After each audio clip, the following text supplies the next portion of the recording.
Kapag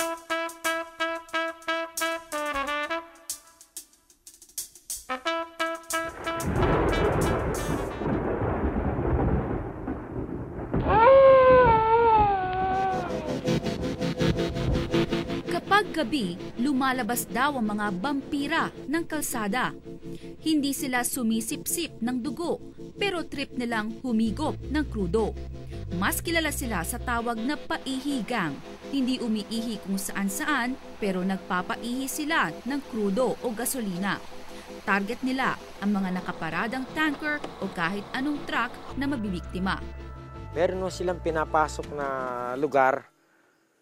At minsan, pagka marami sila, kahit na sa tabing karsada, nagpapahihi na rin sila.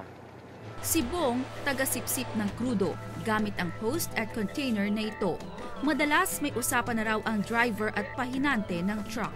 Kami, naghihintay ng truck na dadaan.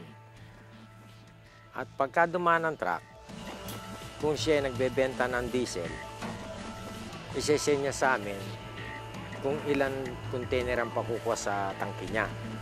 Ang mga krudong nakukolekta sa mga container, dadalin daw sa isang imbakan.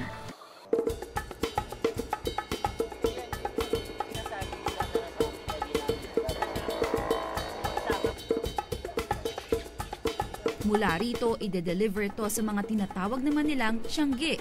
Hindi ito tiyangge ng mga suka o soft drinks, kundi tiyangge ng mga takal-takal na krudo o gasolina.